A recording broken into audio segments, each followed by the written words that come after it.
Hoy comenzamos ya a explorar, a indagar, a dejarnos nutrir por las aportaciones que Charles Taylor realiza ya en el segundo tomo de esta gran obra, La Era Secular, que nos ha ayudado a entender cómo es que llegamos a esto, sobre todo enfatizando la cuestión de nuestra actual o contemporánea experiencia creyente.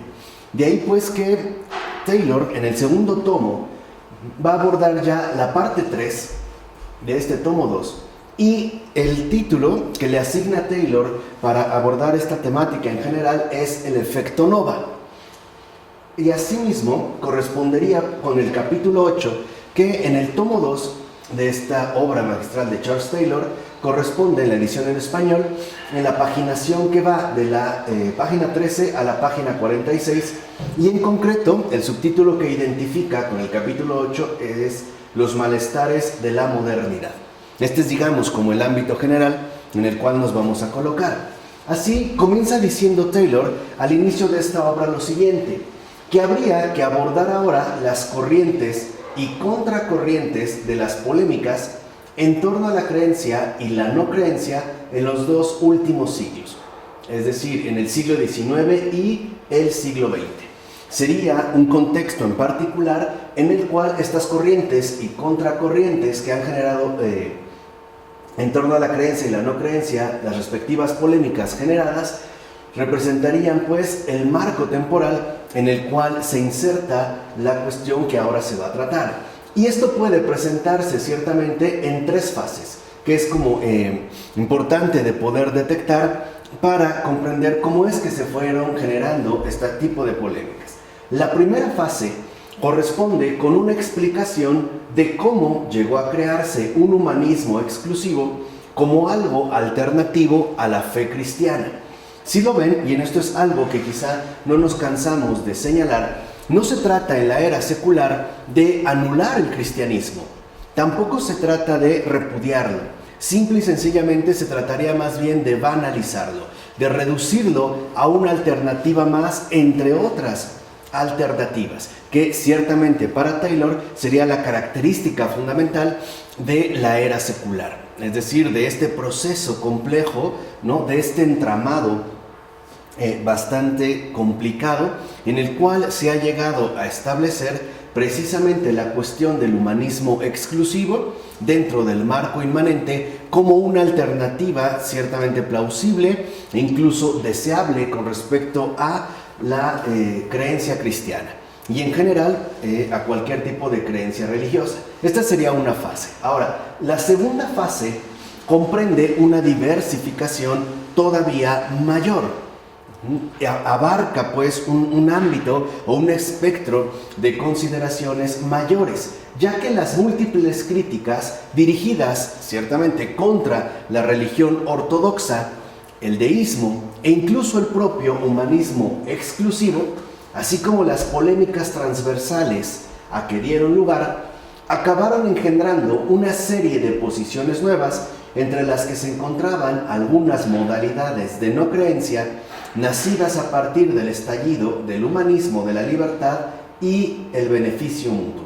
Por ejemplo, el que adoptaran tanto Nietzsche como sus respectivos seguidores. Esto pues puso en marcha una dinámica, algo así como el efecto implosivo de una nova, que genera un amplio abanico de opciones morales y espirituales en expansión incesante que no ha dejado de incrementarse e incluso de seguir gestándose hasta la actualidad. Entonces lo que vemos es la presentación de un humanismo exclusivo como algo alternativo a la fe cristiana en una primera fase. Y la segunda fase es el incremento incesante de esta alternativa, cuyo abanico de opciones no deja de ganar terreno. Y la tercera fase, que de hecho se solapa con la segunda, y sí podemos considerar que se trata de algo relativamente creciente, puesto que la cultura, ¿no?, fracturada de la nova, que originariamente era algo propio solo de élites, va a acabar generalizándose a la sociedad en su conjunto. Quiere decir que ya este efecto ya no solo se ha limitado a las élites intelectualmente dominantes, sino que se ha convertido en un fenómeno socialmente compartido. o por utilizar una expresión hasta cierto punto imprecisa, se ha vuelto un fenómeno popular. ¿Qué es la nova? La nova es como la implosión de la no creencia como una alternativa para el tipo de sociedad presente. Se refiere, digamos, al efecto nova, ¿no? Cuando explota una estrella nova y que genera, digamos, un espectro expansivo cuyo centro remite a algún estallido en concreto. Entonces, este estallido es la presentación del humanismo exclusivo, o sea, de la inmanencia radical, como una alternativa a la fe cristiana. De ahí, el efecto es su propagación. Es justamente su incremento hasta alcanzar la dimensión de una alternativa accesible para cualquier tipo de persona. O sea, ya no solo para las élites intelectuales que la han propuesto, sino para las personas comunes y corrientes de a pie. O sea que ya no necesitarían pues adherirse vitalmente a Cristo, puesto que podrían hacerlo bajo otras múltiples alternativas, que es la segunda fase que se desplegó, ¿no? Y es la tercera fase en la cual de hecho nos encontramos a partir de la segunda mitad del siglo XX, y podemos considerar que surge pues en las sociedades occidentales una cultura generalizada de la autenticidad, que también podría ser llamada como individualismo expresivo, según la cual se anima a las personas a seguir su propio camino, ¿no? A encontrar la manera de autorrealizarse, o sea, descubrir su forma de realizarse personalmente, haciendo justamente lo que mejor considere. O sea, seguir su propio criterio y por lo tanto no apegarse a ningún tipo de autoridad tradicionalmente establecida, ¿no? Simple y sencillamente, la idea de realizarse como individuo bajo la etiqueta principal de la autenticidad, ¿no? Siguiendo pues estos ideales surgidos a partir de la invención de la autonomía. Así, incluso Taylor, que ha dedicado un texto a la llamada ética de la autenticidad, o lo que él ha logrado identificar como ética de la autenticidad, cabe recordar que nace, de hecho, en la época romántica. O sea, remitiría en todo caso a el fervor romántico del siglo XVIII. Pero solo, considera Charles Taylor, en las últimas décadas, es decir, a partir ya de la segunda mitad del siglo XX, podemos decir en las décadas de los años 70, 80 y 90, sobre todo, ha penetrado enteramente en la cultura popular a partir del periodo transcurrido desde la Segunda Guerra Mundial, ¿no? Ha sido como uno de los fenómenos más destacados que se han presentado en el mundo contemporáneo. Ahora, cabe destacar que este último giro, ¿no? Esta popularización de la alternativa o el crecimiento de esta alternativa secular ha alterado de lleno la forma de la secularidad 3 principalmente. No quiere decir que las otras han pasado de alguna manera inadvertidas. Lo que ocurre es que esta forma de secularidad 3, ¿no? Es la que más ha afectado. Recordemos que esta forma de secularidad 3, que ya hemos mencionado en ocasiones anteriores, consiste en el paso de una sociedad en la que la fe en Dios era incuestionable y en verdad estaba lejos de ser problemática. Se podría hablar en todo caso de una fe ciertamente axiomática, a una sociedad en la que se considera que esa fe es una opción entre otras. Esta sería la forma de la secularidad número 3. Simple y sencillamente se considera que la fe en Dios, sobre todo la opción creyente cristiana, sería una opción entre muchas otras. Y con frecuencia se considera que no es justo la más fácil de adoptar, pues hay muchas y muy variadas alternativas disponibles para escoger. Podemos decir entonces que esta forma de secularidad 3 no es otra cosa más que la gestación paulatina de la dictadura del relativismo, que por ejemplo Joseph Ratzinger tanto se empeñó en denunciar e incluso en derribar. El hecho de convencernos de que contamos con muchas y muy variadas alternativas disponibles justo para que seamos nosotros quienes podamos realizar la elección por cuenta propia, es decir, siguiendo los lineamientos generales que establece la ética de la autenticidad. lo cual ha llegado a modificar y alterar el lugar que ciertamente ocupa la espiritualidad, es decir, el estado de la fe, en la vida humana. Entonces, no solo se debilita, se banaliza.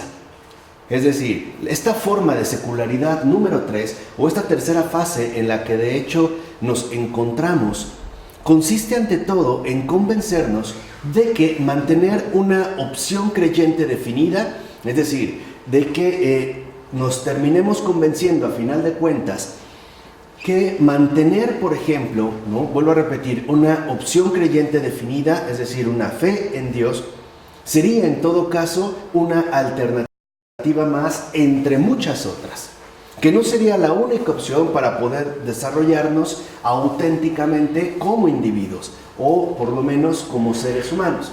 De tal forma que lo que en realidad esconde este último giro no es más que la trivialización de la fe, el hacerla algo trivial, o sea, una alternativa entre muchas otras. Justo como ocurre, por ejemplo, en el mercado del consumo. Se nos ofrece, por ejemplo, algún tipo de mercancía que podemos considerar valiosa, pero no se reconoce que sea la única opción que tendríamos a nuestro alcance. Habría finalmente muchas otras que trivializarían, digamos, la relevancia fundamental que nosotros otorgamos a este tipo de opción. Así lo podemos ver que en efecto es como suele suceder, ¿no?, en el modo en el que viven muchas personas ya en la actualidad esto que se llama fe, e incluso volviendo difícil y hasta problemático vivir la propia fe.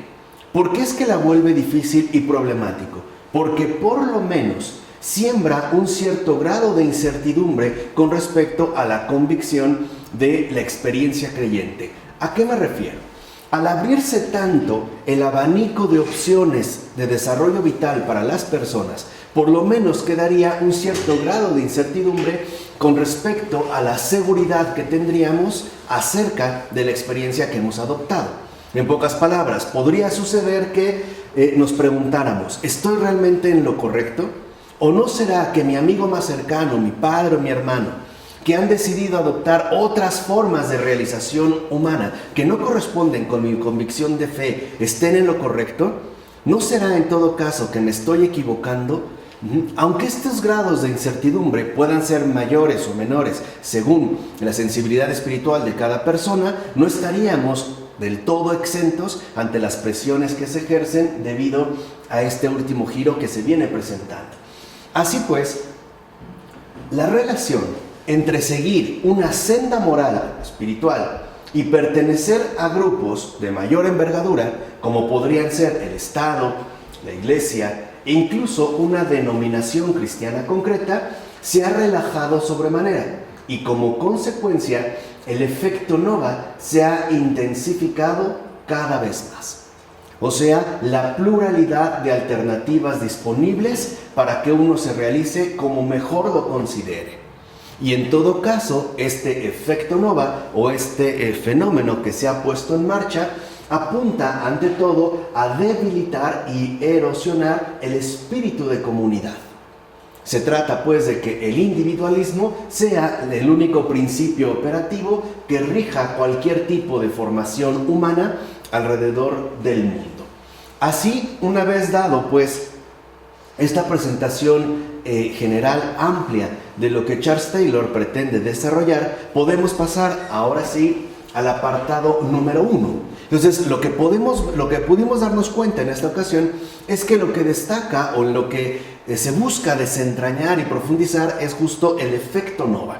Así pues, comencemos en efecto por este efecto, ¿no?, que ahorita hemos simple y sencillamente mencionado de la mano de Charles Taylor a grandes rasgos. ¿Qué ocurre entonces al comenzar por el efecto nova?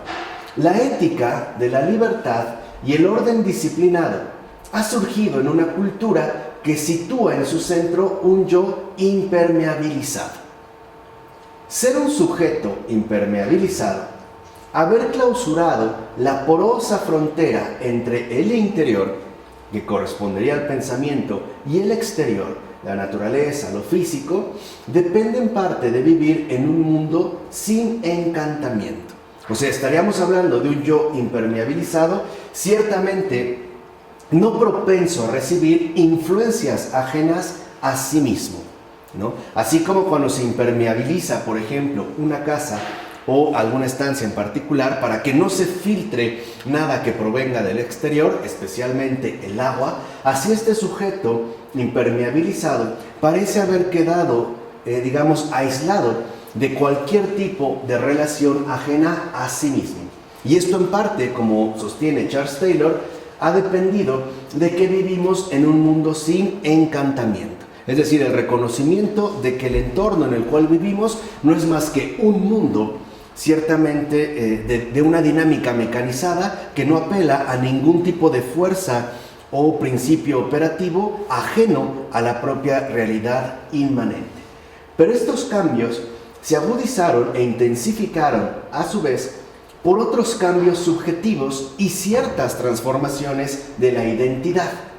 Por ejemplo, la aparición de la razón desvinculada o las transformaciones obradas por una remodelación disciplinada del yo, o por el estrechamiento y la intensificación de la intimidad, o bien por el proceso civilizador.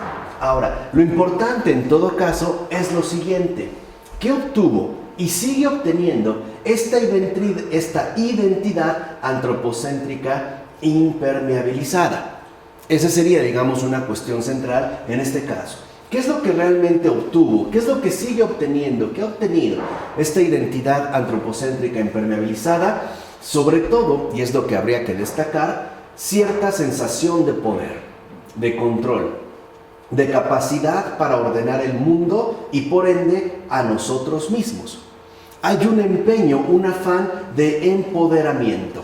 Esta sensación de poder de que yo lo puedo constituir absolutamente todo, incluido a mí mismo y por ende el entorno que me rodea, ya sea el mundo, la sociedad en su conjunto e incluso la propia naturaleza. O sea, despierta pues una sensación de poder, de control, en tanto capacidad no solo ya de intervenir en todo lo demás, sino de someter. Es decir, establecer ciertamente un dominio definitivo de control antropocéntrico.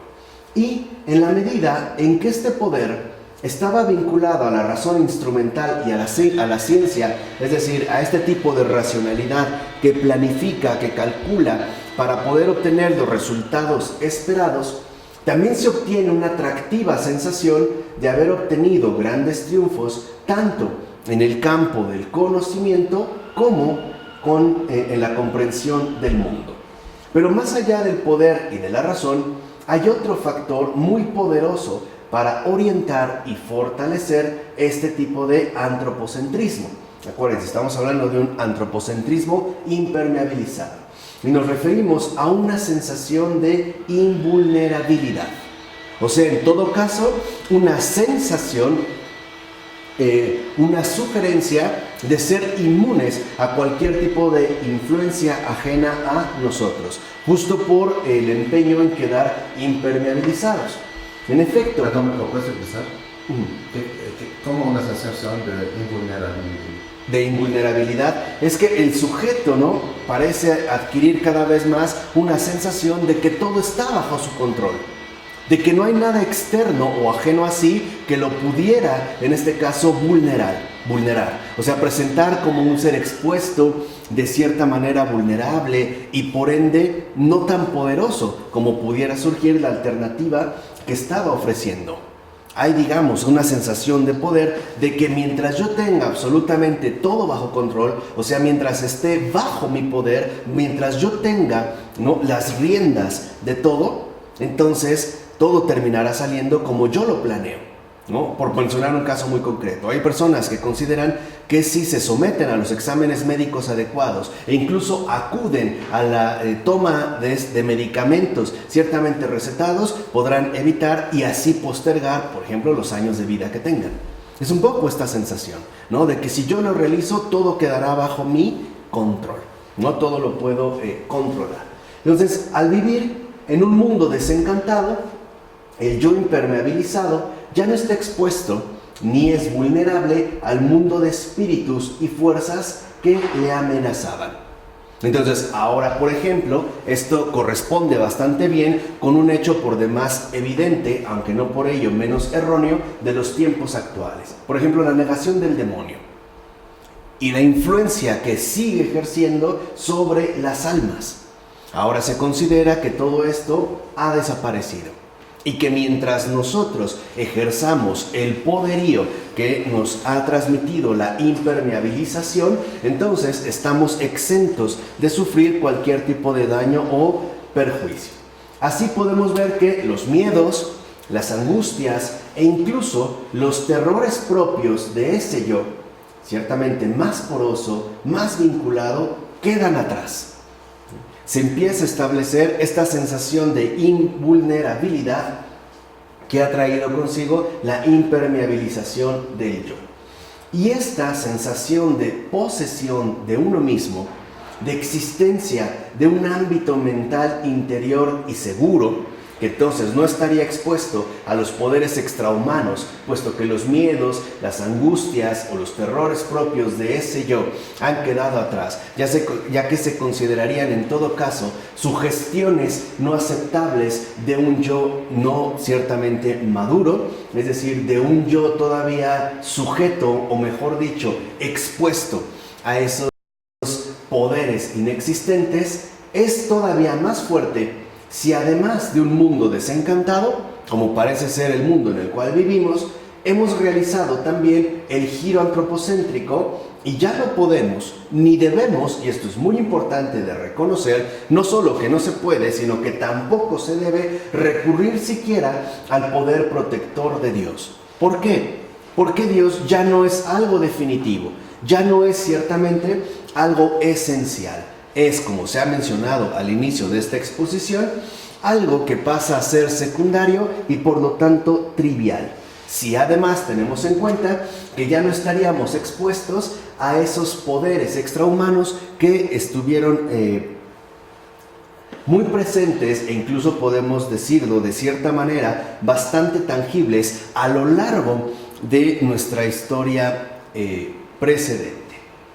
Así vemos entonces como el poder, razón, invulnerabilidad, un distanciamiento definitivo de temores ancestrales, ¿no?, de los que todavía tenemos alguna cierta percepción, por ejemplo, los casos de embrujamiento o algún tipo de daño realizado por poderes que nos pueden más o menos hasta cierto punto alarmar, aunque ya no los tengamos tan presentes. Todo esto es propio de la percepción del yo de aquellos que han realizado el giro antropocéntrico. Además de que todo ello viene asistido por poderosas satisfacciones de supremacía, ¿no? Una supremacía que hoy vemos incluso extendida a los ámbitos más ordinarios de nuestra realización humana. Por ejemplo, el convencimiento de la poderosa satisfacción de supremacía que ofrece la alternativa de hágalo usted mismo. Hágalo todo por usted mismo. Desde armar ese escritorio que compró o esa silla hasta la elaboración de alimentos complicados que no requieren la asistencia de nadie más, sino la intervención directa de uno mismo. Y aquí viene justamente lo que habíamos mencionado hace un momento, ¿no? Esta sensación intensa de empoderamiento. Sobre todo, y hay que mencionarlo, hay cierto orgullo, ¿no? Se ha despertado un cierto orgullo, es decir, un sentido de la propia valía que se vuelve más contundente cuanto más intensamente se es consciente del logro. Ahora, ya se trate realmente de un logro como tal o aparente que esto representa. En todo caso, con respecto al ámbito que aquí nos interesa, ¿no?, un orgullo en tanto hemos logrado deshacernos de esos miedos irracionales de los que ciertamente uno se ha liberado. Por ejemplo, el sostener que el demonio no existe o que incluso el padecer cierto tipo de enfermedades o cierto tipo de malestares son producto de una razón debilitada e incluso de una voluntad no plenamente decidida. es decir, en todo caso, de un aprisionamiento inaceptable con respecto a los temores ancestrales. Mencionemos cómo en el mundo contemporáneo mucha gente ciertamente está convencida de que todo está en la mente, ¿no? Incluso el evitar una enfermedad o algún tipo de desgracia. Dicho de otra manera, a diferencia de lo que podría ocurrir en la conciencia trágica griega, donde el destino es inevitable y ante el cual ni siquiera los propios dioses pueden escapar, hoy nosotros estamos convencidos de que nuestra mente, ¿no?, esta absolutización invulnerable, impermeable de la imposición subjetiva, puede incluso intervenir y hasta configurar el propio destino. Así, lo que vemos en este caso es que para la conciencia de sí mismo que tiene el antropocentrismo moderno, es justo esta sensación de logro, de victoria, de superioridad, de haber alcanzado esta invulnerabilidad partiendo de un estado anterior creyente, ¿no?, de fe, de cautividad en un mundo habitado por el encantamiento, lo que ciertamente torna tan atractivo y seductor este giro puesto en marcha. ¿Por qué? Porque lo que verdaderamente estimula, o vamos a decirlo así, aquello que halaga, aquello que acaricia, pues no es otra cosa más que el orgullo del hombre, ¿no? La autoexaltación, es decir, la autocongratulación. Así pues, la sensación de invulnerabilidad y el distanciamiento de la sinrazón del pasado, una sinrazón que en todo caso será identificada de inmediato con la religión y muy en particularmente con el cristianismo, es decir, con la vida creyente, encuentran expresión en el dominio impasible, ¿no?, racional de uno mismo.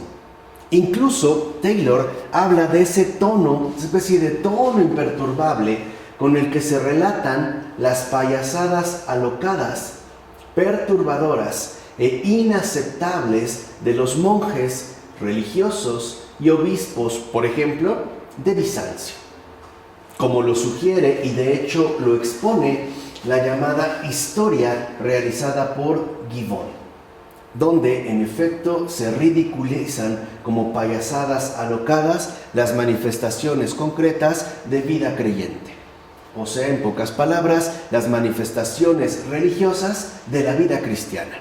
Porque aunque Gibbon haga una especie de crítica general de la religión, no hay que esforzarse demasiado para darnos cuenta que el verdadero enemigo, o lo que tiene en mente Gibbon al hacer su respectiva crítica destructiva, es el cristianismo.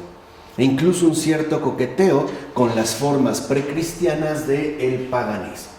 Ahora, en este caso, por ejemplo, podemos ver que se adopta, ciertamente, ¿no?, un ingenio cortante, irónico y sarcástico, que dice en tono altanero, que de hecho es incluso, ¿no?, el tono utilizado por el propio Gibbon. Ya no pertenecemos a ese mundo, obviamente refiriéndose al mundo religioso de una especie de pasado remoto, ¿no?, lleno de payasadas alocadas, que coincidiría en este caso con Bizancio, gracias a que lo hemos trascendido, ¿no?, por medio de nuestro dominio racional impasible.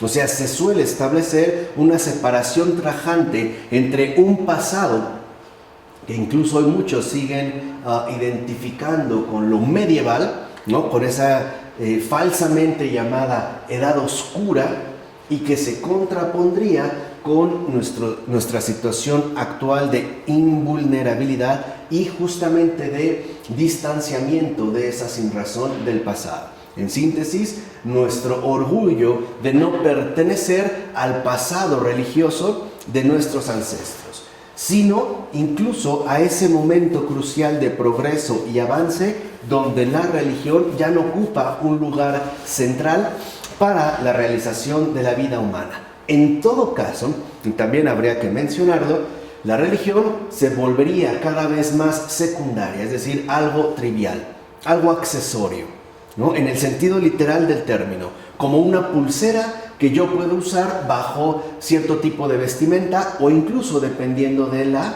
ocasión. Ahora, esta distancia impermeabilizada pasa a formar parte del complejo concepto europeo de civilización.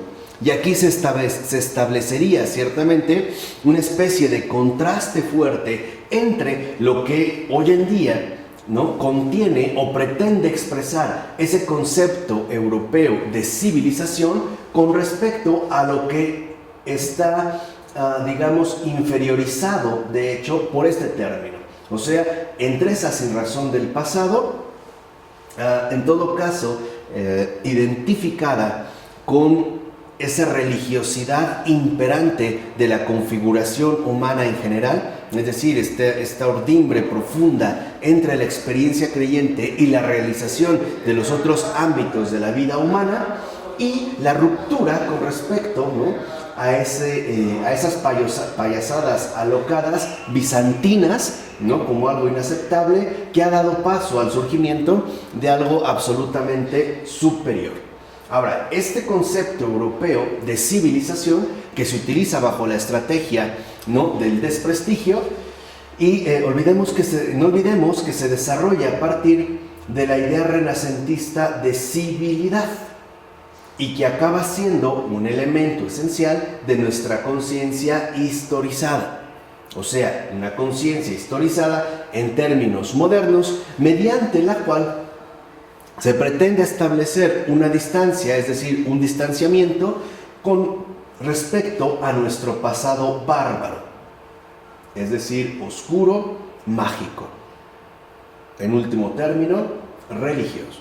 Entonces, aquí este concepto mismo de civilización ya coloca como los perfiles fundamentales que asumirá, ¿no?, el desarrollo posterior de tal concepto. O sea, cuando se habla de civilización, se habla de algo avanzado, que chocaría en principio con aquello que no ha alcanzado o no ha logrado alcanzar las cotas que exige justo este tipo de concepto, ¿no? En este caso, la civilización. Por decirlo brevemente, estamos ya acostumbrados a hablar de civilización en términos de oposición a lo que nosotros consideramos bárbaro. Pero no perdamos de vista que esta conciencia, ¿no?, o nuestra conciencia historizada en términos modernos, que ante todo destaca el contraste entre un antes y un ahora, es decir, un pasado remoto, oscuro, mágico, tenebroso, oscurantista, o sea, religioso, es decir, cristiano, y la actualidad civilizada en la que vivimos, en efecto, busca generar ese impacto de contraste por descalificación, ¿no? De tal manera que cuando nosotros hoy en día, ¿no?, partiendo de esa idea renacentista de civilidad que también ya comentamos, apelamos al concepto de civilización, pareciera que ipso facto, o sea, de inmediato, ¿no?, estaríamos dispuestos, por lo menos ya en nuestro imaginario, a rechazar todo aquello que no corresponda con las exigencias propias de la civilización. O sea, que si habláramos pues de civilización, estaríamos de alguna u otra manera, por lo menos bastante inclinados a rechazar lo que tuviera que ver con religión. De tal forma que entonces una persona que siguiera manteniéndose fiel a sus convicciones creyentes de vida, o sea, a su cristianismo, ya no encajaría, o por lo menos ya no sería tan fácil que encajara dentro del concepto europeo de civilización, y podría quedar en todo caso acomodado, ¿no?, más o menos de manera incómoda, en ese pasado bárbaro que se considera hoy en día se ha logrado superar. Entonces, es curioso darnos cuenta o percatarnos cómo este concepto europeo de civilización, ante todo, se va a basar en el avance paulatino de la ciencia y la tecnología como herramientas eficaces para calcular un determinado progreso.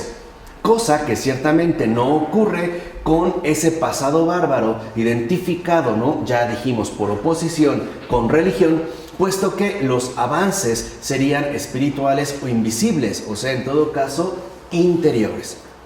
Vale la pena, pues, no perder de vista esta oposición que se establece entre este complejo concepto europeo de civilización que, en síntesis, busca repudiar aquello que represente algún tipo de vestigio religioso, o sea, algún tipo de oscurantismo, algún tipo de pasado bárbaro que afortunadamente ha sido por fin superado.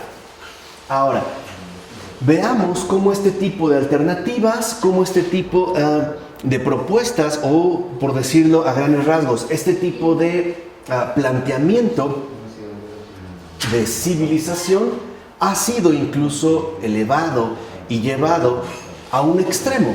O sea, digamos que se ha caracterizado por establecer un tipo de oposición extremista, justo para destacar aquello que se pretende ofrecer y, en consecuencia, aquello que asimismo se busca descartar.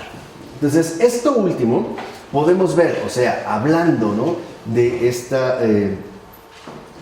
este contraste por descalificación, podemos ver cómo esto último se hace hasta tal extremo que este sentido antropocentralizado de civilización genera el relato de su propia génesis, en el cual se resta ya importancia y relevancia a sus antecedentes religiosos, ¿no? Hay como un intento, una especie de intento por romper por completo cualquier tipo de vinculación con los antecedentes religiosos. De hecho, este sentido de civilización europea, ¿no?, nos remite a lo siguiente: al hecho de que la aparición de esta conciencia se considera fruto del Renacimiento.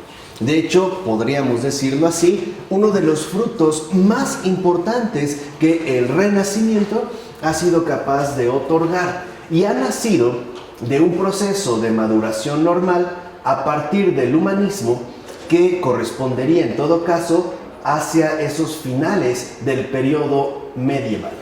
Estaríamos hablando pues de la conciencia historizada, o sea, una conciencia más bien simplificada y reducida, o sea, una conciencia, ¿no?, falsificada en términos de historización.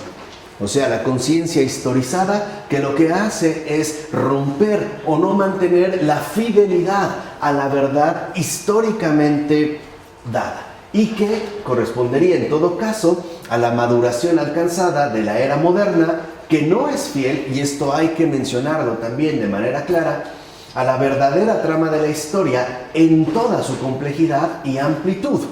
De tal manera que entonces lo que Taylor también está tratando de destacar, y me parece que con todo acierto, es esta infidelidad con respecto a la verdadera trama que la historia ha desplegado y que ha encarnado en toda su complejidad y respectiva amplitud. Así pues, podríamos incluso mencionar que, hablando de una manera concreta y específica, la traición a la verdadera historia, es decir, el traicionar, ¿no?, la verdad en la historia, la verdad desplegada, encarnada a lo largo del transcurrir histórico de nuestro respectivo acontecer, sería uno de los elementos más cuestionables, más censurables de la conciencia historizada moderna. O sea, podemos decir pues que a grandes rasgos la modernidad encapsulada en la conciencia historizada moderna se caracteriza por un aspecto central: su infidelidad a la verdad. O sea, el no mantenerse fiel a la verdad. Y si se ha entendido, que yo espero que sí, lo que hemos tratado de mencionar hasta este punto, veremos cómo esta infidelidad con respecto a la verdad es lo que ha generado, ¿no?, los múltiples desvaríos, este mundo de irracionalidades, de sinrazón, en el cual ciertamente ya estamos inmersos, nos guste o no. Por eso es tan importante que aprendamos asimismo de Taylor el mantenernos fiel a la verdad en la historia, o sea, a la verdad desplegada y encarnada en este acontecer histórico que ciertamente nos involucra. y del cual no podemos nosotros apartarnos por medio de un artificio o de una artimaña de simplificación y de reducción. Es decir, por un movimiento de infidelidad con respecto a la verdadera trama de la historia, o sea, a la manifestación de la verdad en la historia. No podemos simplificar las cosas de una manera ciertamente tan ridícula y aparte tan insostenible, ¿no? Como fruto, pues, como se quiere mantener, y dijimos, ¿no?, esta conciencia madura a partir de un proceso normal de gestación. En realidad, lo que se ha dado no es un proceso de maduración, sino un consenso generalizado de infidelidad. Es decir, podemos decir que esta conciencia moderna o esta proclamación de conciencia moderna tiene un antecedente básico y radical: la traición a la verdad, incluso en la historia. Ahora, ciertamente, estos aspectos se condensaron en una vertiente de valoración positiva de tales logros. O sea, quienes celebraron con muchísimo entusiasmo la supuesta superación de ese estado religioso que nos había precedido. Aunque también es cierto, y hay que mencionarlo, que hay una vertiente desplegada en términos negativos. O sea, no solo se consideró esta conquista civilizatoria en términos seculares como algo netamente positivo, también hubo expresiones en términos negativos. ¿Por qué? Podemos mencionar que entonces la identidad impermeabilizada está pues anclada profundamente en nuestro orden social, en nuestra inserción en el tiempo secular, en las disciplinas desvinculadas que hemos asumido. Y es justo este anclaje el que garantiza nuestra respectiva invulnerabilidad. En pocas palabras, para poder afianzar la identidad impermeabilizada que garantiza en todo caso nuestra invulnerabilidad, tuvimos que haber renunciado a la primacía de la verdad. O sea, en todo caso, la modernidad parece obrar por traición, y lo que traiciona es a la verdad misma, lo cual le permitirá establecer sus respectivos sustitutos. No obstante, también se puede experimentar todo esto como un límite, e incluso se podría llegar a experimentar como una cárcel que nos ciega o nos insensibiliza ante todo aquello que queda más allá de este mundo humano ordenado y sus respectivos proyectos racionales. De tal manera que nuestra verdadera dimensión de realización se podría ver seriamente afectada. Hablaríamos en este caso de una sensación generalizada de malestar ante el desencantamiento del mundo. O sea, el llegar a la conclusión de si en realidad todo se reduce a esto. Por ejemplo, al cumplimiento ordenado, disciplinado de los deberes ordinarios. O sea, a la limitación, a la rutina generalizada que exige, en efecto, el buen funcionamiento de las cosas y por ende de mi vida. O sea, la ausencia de un más allá incluso podría cuestionar lo que hacemos acá. No sé si se entiende lo que se pretende expresar. O sea, ante el eclipse de un más allá, ante la ausencia de trascendencia, ¿no?, incluso nuestra propia inmanencia se podría poner seriamente en duda. ¿Qué sentido tengo lo que hago? Entonces vendría, por así decirlo, ese cuestionamiento serio y profundo del ¿para qué? Entonces, ¿para qué esforzarse o para qué realizar un empeño serio de compromiso con el acontecer aquí y ahora? Hablaríamos pues de cierta sensación de que el mundo es plano, de que en efecto está vacío, ¿no? Se trataría de una sensación de búsqueda multiforme en pos de algo que pudiera llevar en su interior o más allá de él, y así compensara el sentido de la trascendencia perdida, que de hecho es uno de los grandes desafíos que el mundo contemporáneo busca por lo menos abordar, pero que no ha logrado resolver y que, siendo sinceros, tampoco lo va a conseguir. No estaríamos hablando de una situación condenada en principio al fracaso. Dicho de otra manera, el sentido de la trascendencia perdida El mundo contemporáneo lo busca recuperar a través de múltiples variantes, otra vez desplegando su abanico de posibilidades. Por ejemplo, a través de las drogas de diseño, que nos prometen un mundo fascinante, un mundo literalmente de fantasía, o sea, poblado de fantasmas, pero que no por ello logra colmar, en efecto, ese sentido perdido de trascendencia, o sea, la pérdida de trascendencia. Otras líneas han buscado, por ejemplo, que lo podamos nosotros llenar o colmar a través de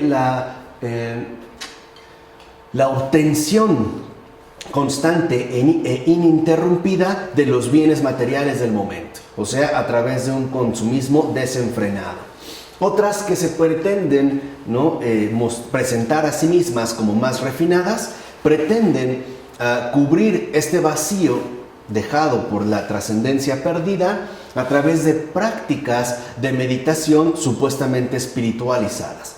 De tal manera que, aunque no haya un más allá, salgamos de los burdos planteamientos que nos haría el mundo en su conjunto, ¿no? Las alternativas son pues múltiples, ya sea desde llevando una vida netamente fitness, hasta llevando, ¿no?, una vida de compromiso y activismo social extremado, o volviéndome un protector de las especies animales, pero a costa de repudiar a aquellos que los maltratan, es decir, a los seres humanos. Se busca taponear esta ausencia, esta pérdida, o sea, se busca pues compensar el sentido de la trascendencia perdida. Ahora, el mundo plano, ¿qué dice?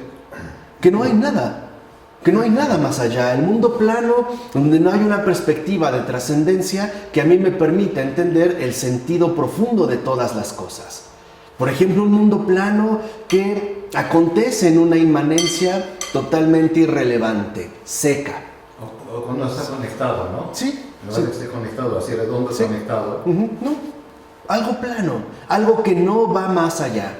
Algo que, digamos, el mundo plano que se puede ver reflejado en los horarios impuestos, ¿no?, del actuar humano, y que sabemos que tiene sus raíces, como lo expusimos en el tomo 1, gracias a Charles Taylor, en la aplicación de la Reforma al entorno de lo social, ¿no?, en manos de Calvino, pero cuyo padre intelectual es Lutero, ¿no?, de cierta manera lo conduce hacia allá. Así, este mundo plano se reduce, digamos, al vivir por vivir. Levantarse, bañarse, comer, cumplir con los deberes, tener algún tipo de satisfacción esporádica o frecuente, pero a final de cuentas volver a quedar sumido en este plano, ¿no?, en este mundo plano que no me ofrece algo verdaderamente importante, algún sentido profundo que me logre vivificar de manera esencial. En pocas palabras, el mundo plano que carece de trascendencia es el mundo sin Dios, ¿no? Ese Dios que hace nuevas todas las cosas, incluso lo que nos pudiera parecer más rutinario. Pensemos en la vida conventual, es de lo más rutinaria. O sea, literalmente hacen lo mismo todos los días, pero no viven un aburrimiento. Ahí hay algo peculiar que este mundo plano, o digamos que sí, que este mundo plano hoy en día desconoce, y que sobre todo, ¿no?, nos busca como evitar e incluso privar.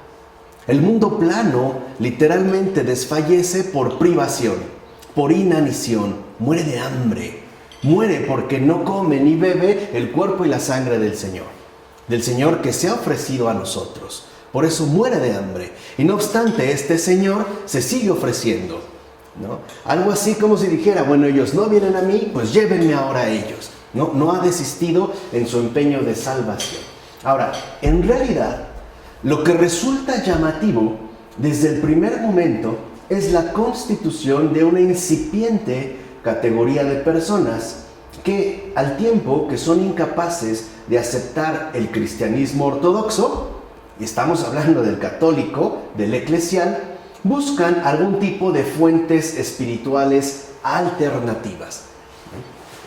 Estas fuentes espirituales alternativas remitirían, por ejemplo, a Shaftesbury, ¿no?, el conde de Shaftesbury, quien fue uno de los primeros miembros de este tipo de categoría, los cuales, por ejemplo, ya no son capaces de mantenerse en la ortodoxia, es decir, en la católica, ¿no? en la iglesia católica, en la vida eclesial, y que, aunque no renuncian del todo al cristianismo, por lo menos buscan complementar su propia percepción, buscan rellenar los huecos dejados por estas rupturas con algún tipo de fuentes espirituales alternativas. Y de hecho es un tipo de categoría a la que pertenecen muchos autores románticos importantes, ¿no? Ciertamente la relación de algunos de ellos con la ortodoxia era compleja, o sea, no podemos decir que se tratara netamente de una heterodoxia o incluso de una herejía,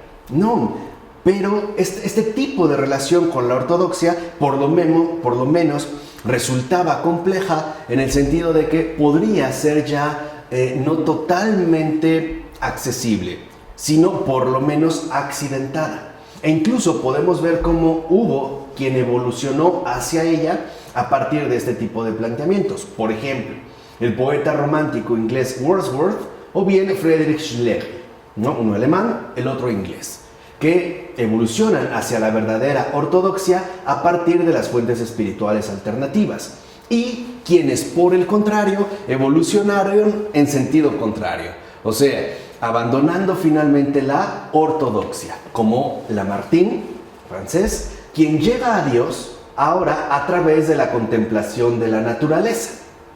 Es decir, en palabras del poeta Víctor Hugo, que sigue el mismo itinerario de Lamartine, en el espectáculo de los cielos en la tierra. De tal manera que esta contemplación de la naturaleza nos remitiría en todo caso a ser innecesario el espacio eclesial de gestación del misterio, ¿no? Dios no estaría pues encerrado en una mera construcción humana. No habría que acudir a un recinto sagrado para poder contemplar a la divinidad.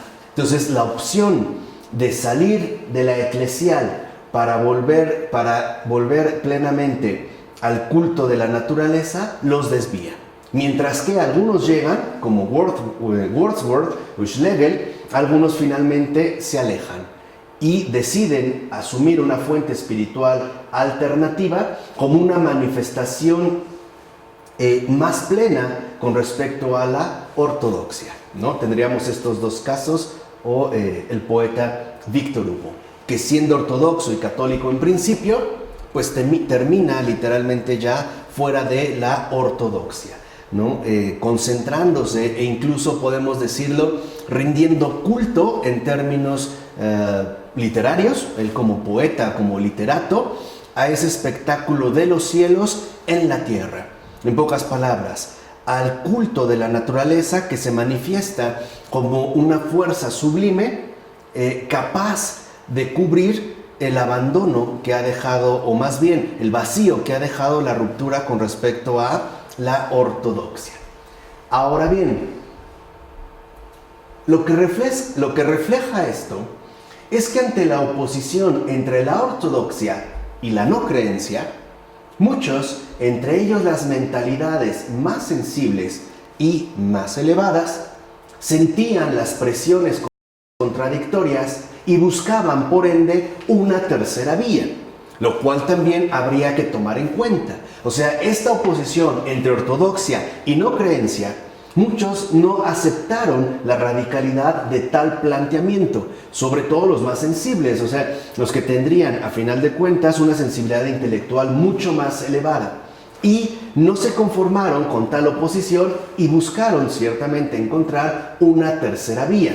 ¿Cuál es esta tercera vía? Que es la que muchos de nuestros actuales contemporáneos han seguido. Es la vía creyente, sí, pero no ortodoxa. Esa es la tercera vía. O sea, no estoy plenamente integrado en la ortodoxia, pero tampoco me considero un fiel adepto de la no creencia. O sea, sería creyente, pero no ortodoxo. Por ejemplo, me puedo considerar católico, pero no me confieso, por ejemplo. Por poner un caso en concreto, soy creyente, me declaro católico, pero no soy netamente ortodoxo. Incluso puedo considerar que la confesión se puede hacer por medio de una especie de privilegio privado, ¿no? Dios conoce mis pecados y con eso me basta. Pero no me declaro netamente ateo o no creyente. Simple y sencillamente soy creyente pero no ortodoxo. Nos indica, justo lo que mencionamos, esta tercera vía, que este dilema era y sigue siendo espiritualmente inestable, pues por una parte ofrecía motivos para no regresar a la anterior fe consolidada. Por ejemplo, hablar de la corrupción actual de la iglesia, ¿no? Hablar de la corrupción del clero o del debilitamiento de las formas de vida supuestamente religiosas, que de hecho sabemos no es absolutamente nada nuevo. Ha sido una queja que se ha presentado una y otra vez.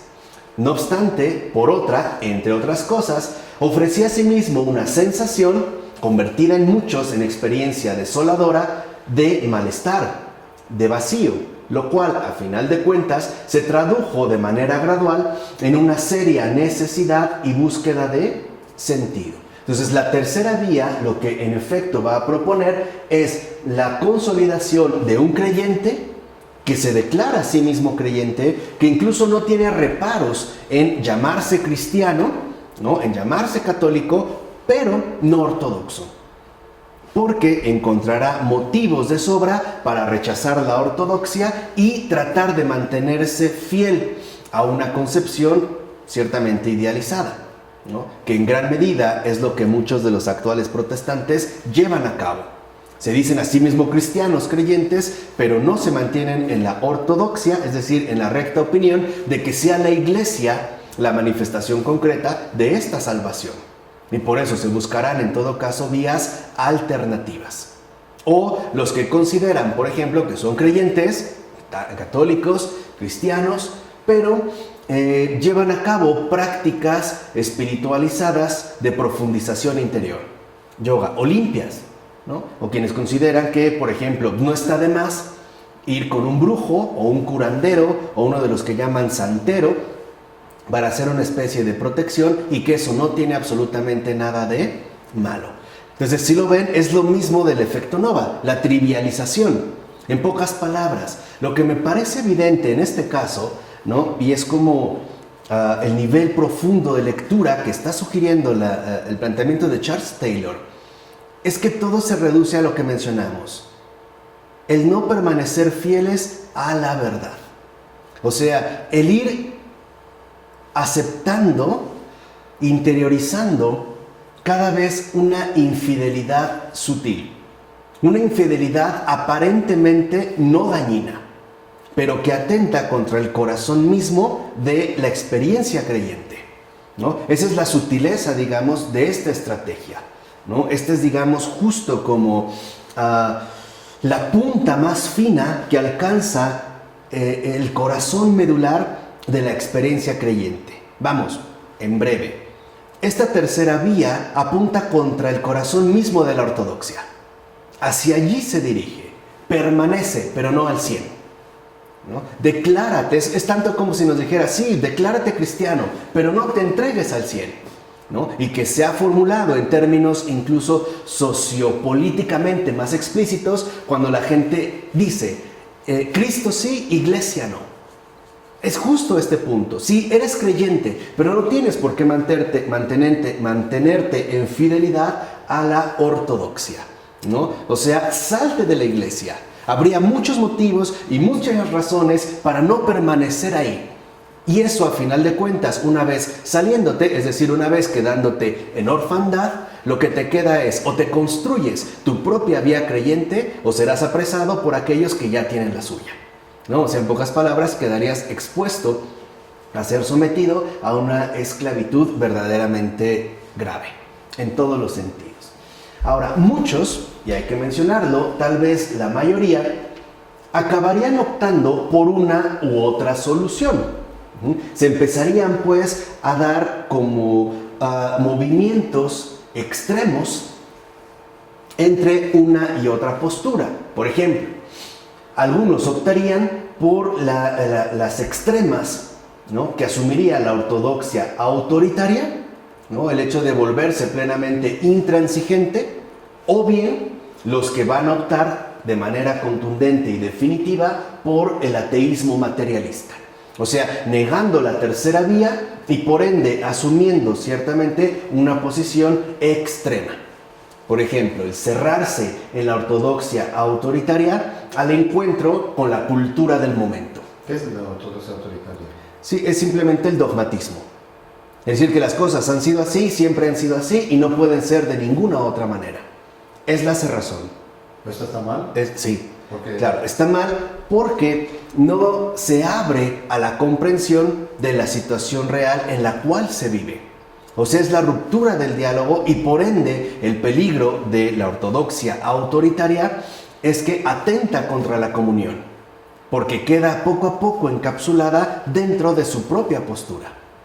O sea, es digamos como el lado opuesto del ateísmo materialista. Ejemplo.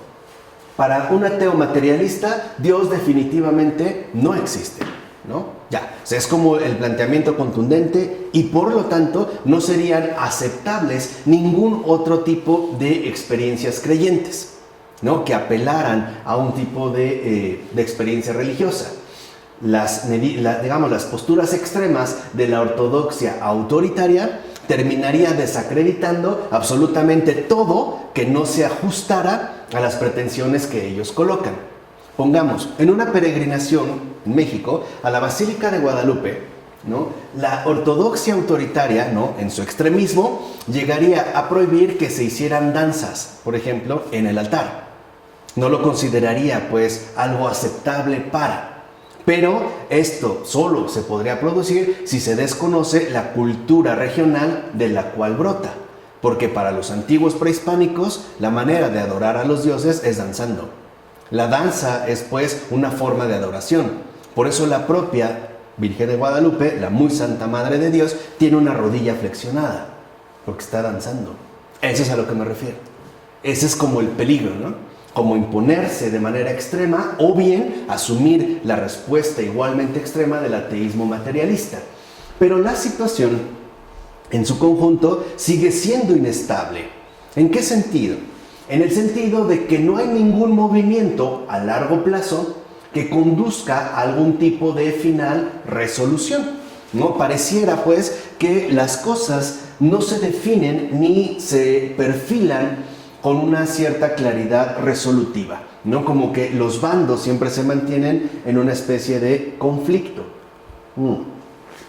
Hablaríamos tanto de quienes esperan que la no creencia encuentre sus propias limitaciones y por ende sufra su esterilidad y se agote con un retorno masivo a la ortodoxia, ¿no? Que sería, digamos, una de las partes también que ha ganado más terreno, como quienes piensan que todo esto representa un avance histórico irreversible hacia la razón y la ciencia y parecen condenados a la decepción.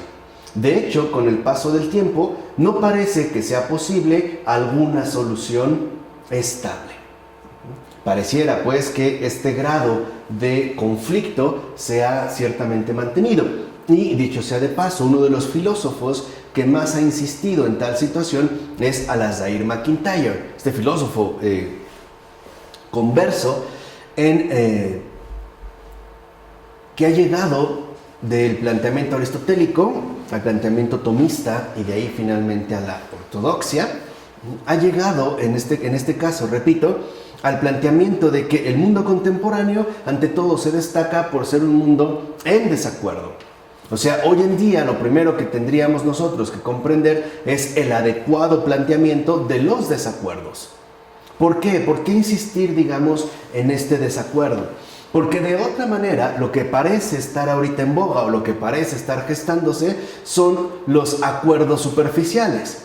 Es decir, las estrategias de engaño que apelan a un cierto acuerdo realizado, pero que en realidad lo único que esconden son disputas más profundas. O sea, por así decirlo, la hipocresía ciertamente generalizada, de creer que, bueno, hemos llegado a un acuerdo, aunque en el trasfondo no se mantenga una verdadera comunión entre los factores en conflicto.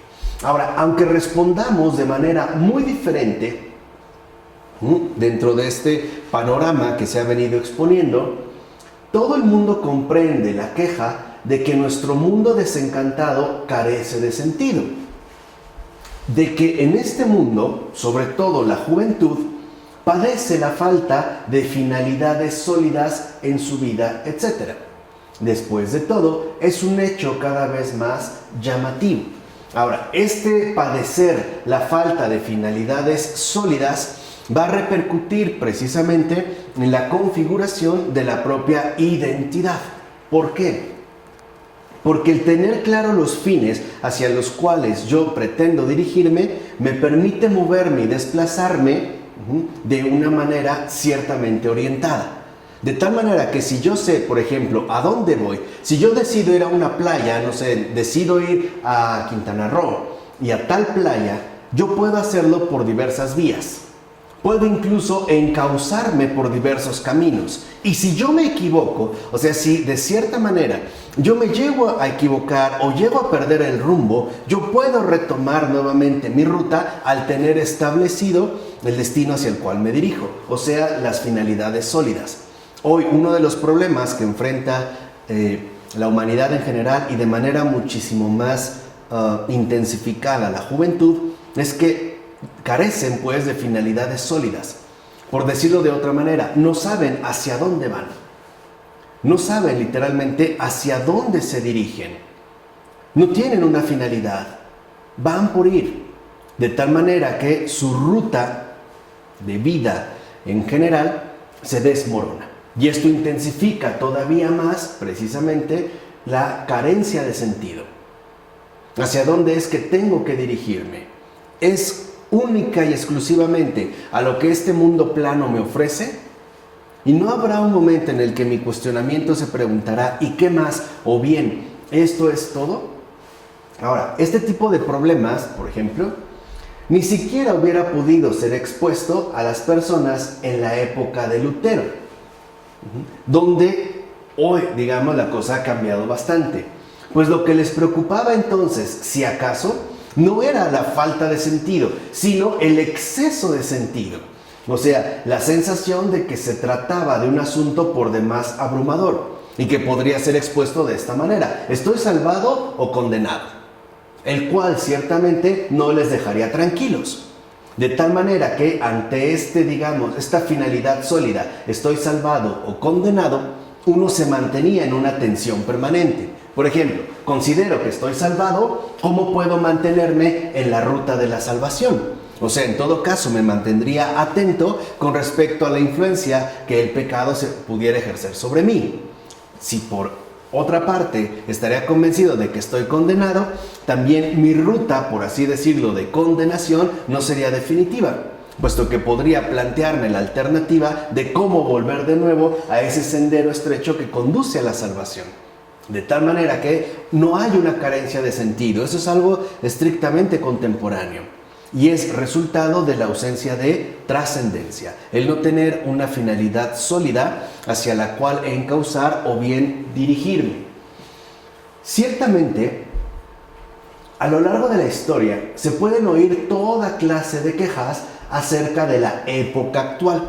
O sea, no solo estamos hablando del momento presente, sino en general, ¿no?, en las épocas. Por ejemplo, que esa época está atestada de corrupción y desórdenes, que carece de grandeza o de grandes hazañas, que desborda blasfemia y degeneración, etc. O sea, todo ello lo podemos encontrar aplicado a lo largo de la historia, sea la época que se trate. Pero lo que no se va a oír, o sea, lo que literalmente no vamos a encontrar en otras épocas y lugares, es ahora uno de los tópicos de nuestros días: que nuestra época padece de la amenazante pérdida de sentido. Esto no.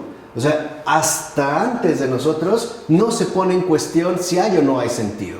El sentido está claro. Lo que en último término se pone en juego es la aceptación o rechazo de este sentido.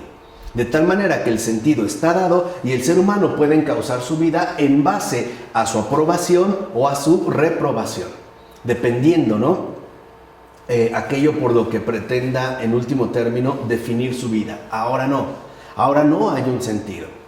precisamente porque se ha perdido la finalidad profunda de toda vida, que es justo la salvación.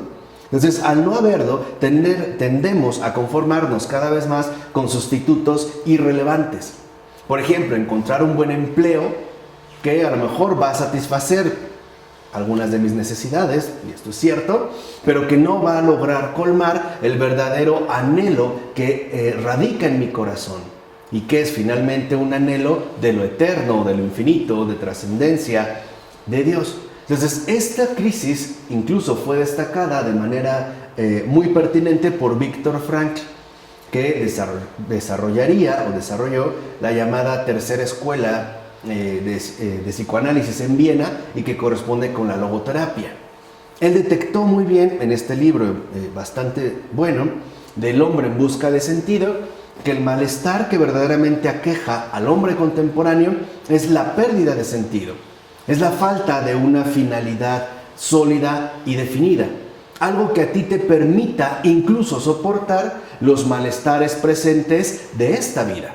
No, él estuvo prisionero en un campo de concentración, de hecho estuvo en Auschwitz, y logró salir. Y él dice que, por ejemplo, lo que los mantenía vivos era el tratar de conservar una finalidad sólida, el escapar pues de las constricciones, incluso aterradoras, terroríficas, en las que se vivían.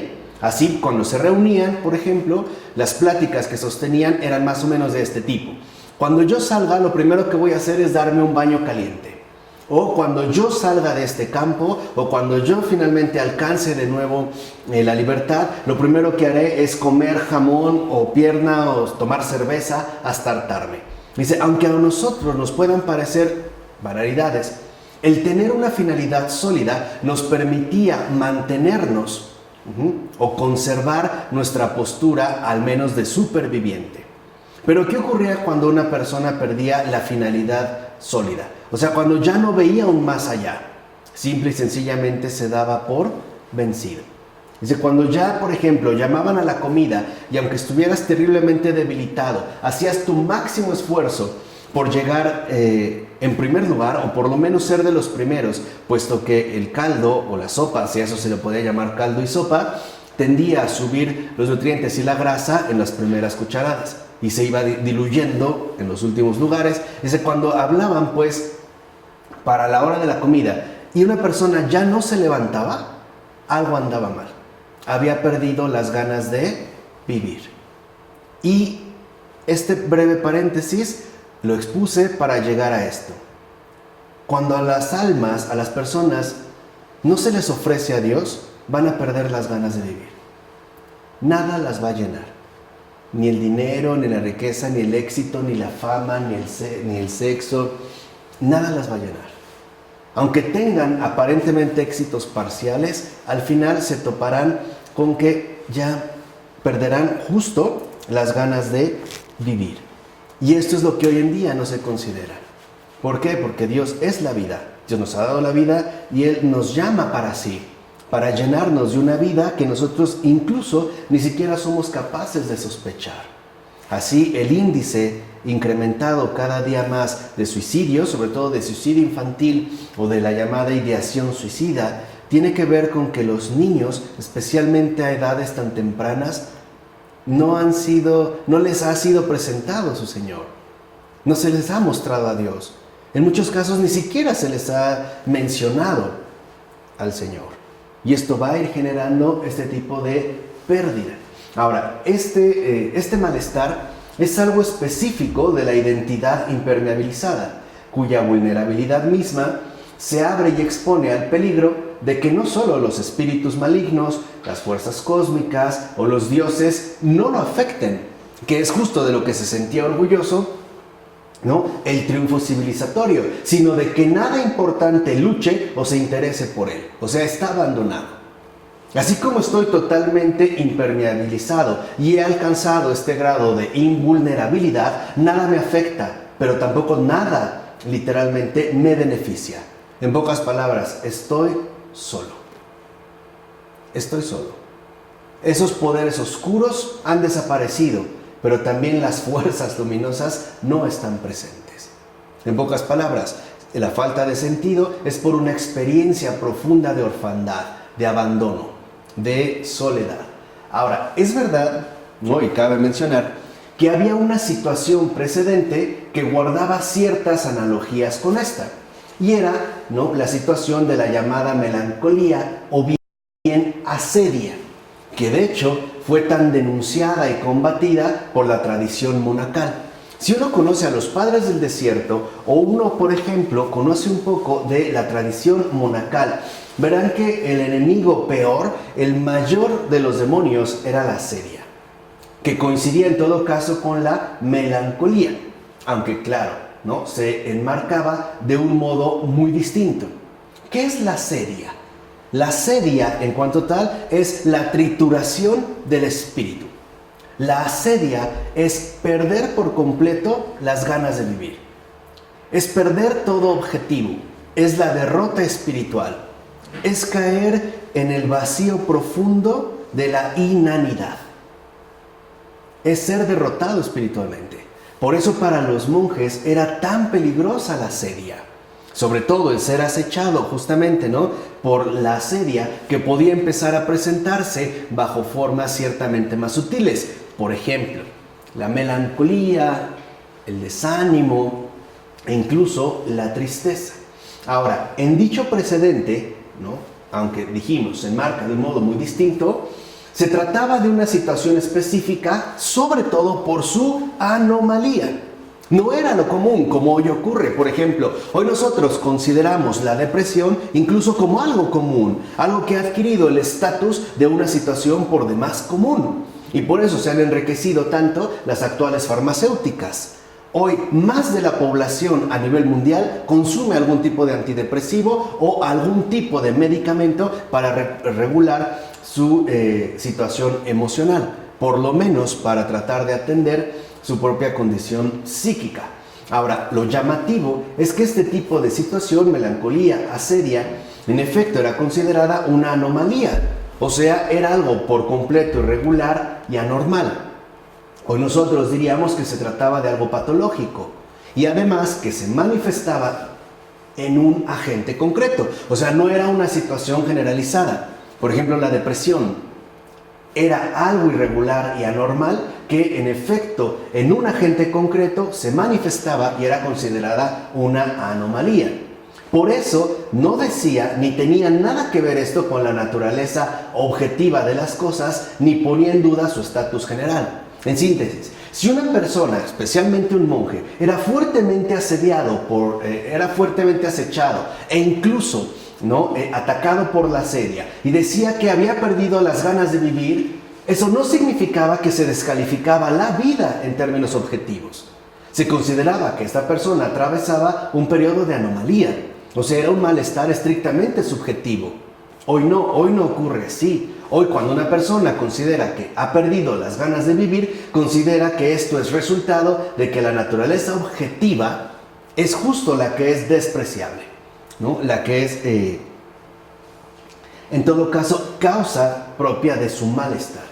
No obstante, dicha duda sobre el sentido mismo es intrínseca, en este caso sí, al malestar moderno. Y por eso podemos comprender, por ejemplo, por qué la melancolía, el ennui, no sé cómo. Ennui o el spleen, ocupa un lugar tan importante en el arte que ha conformado la conciencia de nuestra época, como en efecto ha sido desarrollado, por ejemplo, por Charles Baudelaire. Ahora, de hecho, este malestar moderno y otros similares hablan de la condición de la identidad impermeabilizada. Claro, nos hemos vuelto invulnerables a, dijimos, ¿no?, fuerzas negativas, pero también es que nos hemos privado de lo positivo.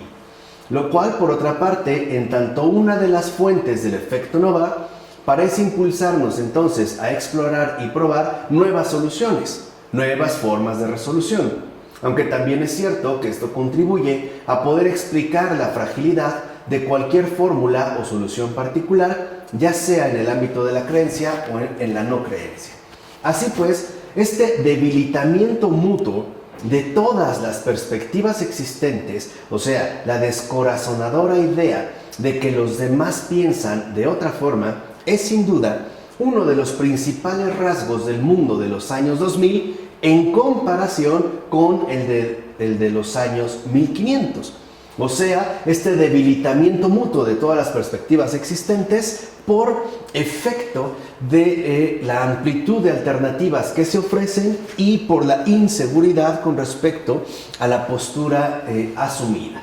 Ahora, este debilitamiento mutuo de las perspectivas existentes no es otra cosa más que el pluralismo, que es una de las fuerzas operativas más poderosas y efectivas de nuestro tiempo. Debemos decir pues que el pluralismo de hoy no significa únicamente la coexistencia de diversos credos en una misma sociedad e incluso dentro de una misma ciudad, como hoy lo proponen debido al fenómeno migratorio y sobre todo a las fuerzas a las que ha dado pie en general lo que solemos llamar globalización. Esto es muy importante. El pluralismo, vuelvo a repetir, no crean que significa la coexistencia de diversos credos en una misma sociedad. O sea, se habla de pluralismo en términos de una convivencia pacífica. Mentira. Mienten. El pluralismo lo que realmente promueve es el debilitamiento mutuo de todas las perspectivas existentes. O sea, que no hay una verdad. Que no hay una sola verdad. Y vemos otra vez como el pluralismo es otro de las grandes armas, o mejor dicho, de las armas más eficaces y exitosas contra la ortodoxia, es decir, contra la verdad. La idea es que se debilite cualquier postura para que no podamos asumir algún tipo de convicción firme y definitiva. Esa es la infidelidad a la verdad. Ceder finalmente terreno para que, en todo caso, lo que pudiera ser destacable como un criterio común sea rechazado. De hecho, este tipo de multiplicidad de credos tiene pocas consecuencias mientras quede neutralizado por la sensación de que ser como ellos no es realmente una opción para mí. Dicho brevemente, siempre que la alternativa sea extraña y ajena, tal vez incluso despreciada, pero quizá demasiado extraña y alejada, y por eso mismo demasiado misteriosa, demasiado incomprensible, de tal manera que convertirme en eso no me resulte verdaderamente concebible, ni siquiera como alternativa, entonces su diferencia no debilitará mi inserción en mi propia fe, es decir, en mi experiencia creyente. Habría pues que destacar y dejar en claro las respectivas diferencias que configuran los credos que se van proponiendo, lo cual invite al establecimiento claro de las posturas asumidas. ¿Qué es la alternativa ser extraña? Por ejemplo, que alguien se considere creyente de un culto a tal cosa o tal otra, que a mí a lo mejor como católico, como ortodoxo, me resulta por completo incomprensible. Pero el punto está en que en el pluralismo se destaque ante todo las diferencias que configuran las distintas perspectivas. O sea, que no haya confusión. Eso es el punto, porque el elemento efectivo del pluralismo es la confusión.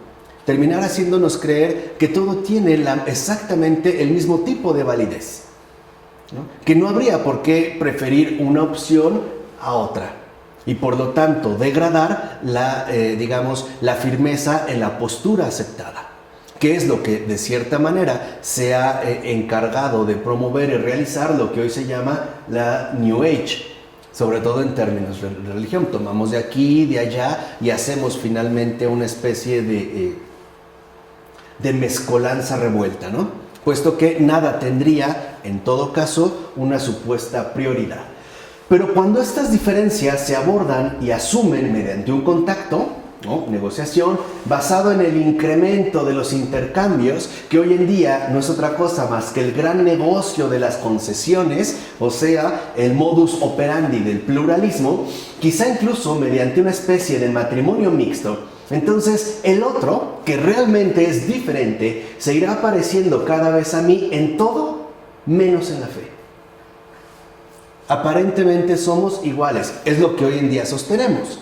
Que una persona que dice ser adepto, por ejemplo, a tal secta o incluso a tal tipo de creencia, al parecer somos exactamente iguales. Lo único que cambió es la fe.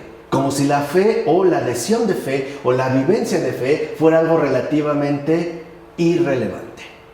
Ahí vemos otra vez su trivialización. Entonces realizamos idénticas actividades y profesiones, sostenemos las mismas opiniones, compartimos los mismos gustos, etc.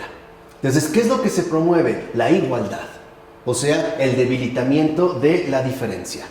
De tal manera que la fe o la adhesión de fe, la experiencia de fe, no es aquello que constituiría el núcleo mismo de la radicalidad de posturas, ¿no? O sea, sí, somos iguales, nada más que él cree en las vacas y yo digo creer en el sacramento de la Eucaristía. O él cree en los reptilianos y yo digo creer en la comunión de los santos. Como si, este es el punto, como si la confesión de fe no fuera determinante en la existencia propia. Compartimos todo, pero bueno, creemos cosas distintas, ¿no? Pero vamos igual. Ese es el gran negocio de las concesiones, que ha provocado el debilitamiento de la ortodoxia. O sea, otra vez, el debilitamiento de la fidelidad, la concesión, ¿no? Todo igual. Por eso cuando yo conozco a una persona nueva, la primera pregunta que quiero hacer es si va a la iglesia. Es la pregunta primordial, ¿no? Claro. ¿Va a la iglesia? ¿Qué tanto va? Claro. ¿No? ¿Cuántas veces va? Eso es lo que le permite aclarar la postura. Exactamente. No el debilitamiento, no la concesión. Por eso después la cuestión planteada por la diferencia se vuelve aún más insistente.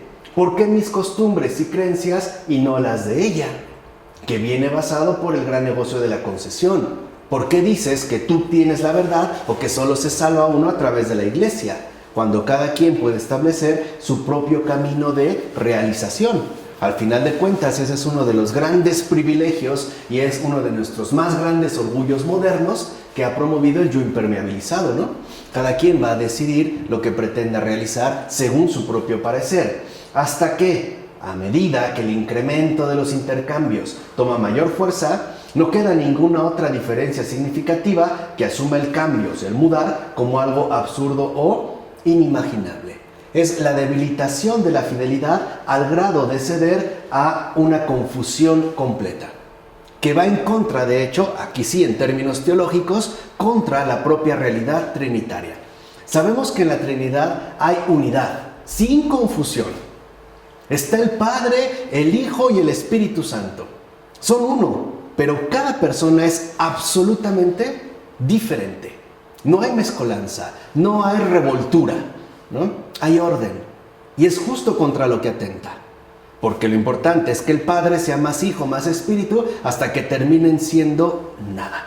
Es la disolución precisamente del principio trinitario. Es la promoción del caos, de la confusión, de la carencia de forma, de lo amorfo, de lo que simple y sencillamente es caótico. Y entonces ya no habría posibilidad de establecer convicciones particulares. Así vemos cómo la condición de la sociedad moderna, hasta ahora, en el seno de la idea moderna de orden moral y de la sociedad democrática y de la inmediatez que lo ha consolidado, es de la máxima homogeneidad, que es de hecho el propósito fundamental que persigue imponer el pluralismo en tanto efecto debilitador. Hoy lo que se busca proponer es la uniformidad. Es una nueva, ¿no?, especie de propuesta católica, de universalidad, uniformidad. Todos un mismo modo de proceder, un mismo modo de pensar, un mismo modo de sentir. ¿Se acuerdan que Jesús dijo, Padre, que todos seamos uno, como tú y yo somos uno? Es lo mismo, pero en sentido anticristiano, sin Cristo. Que todos pensemos exactamente del mismo modo. ¿Cuál es el resultado? Cada vez nos parecemos más los unos a los otros. No hay diferencias. Girard, dicho sea de paso, en esto tiene razón. Y las distancias, es decir, diferencias entre nosotros, se reducen cada vez más. Así entonces, como el debilitamiento mutuo alcanza entonces el grado máximo, que es la verdadera finalidad del pluralismo de hoy, en tanto efecto nova de homogenización. Que todo sea igual para todos casos. Que nada destaque Sí. Y la única manera de alcanzar la verdadera finalidad del pluralismo de hoy, en tanto efecto debilitador, es renunciar a la verdad, como lo expusimos. El no permanecer fieles a la verdad.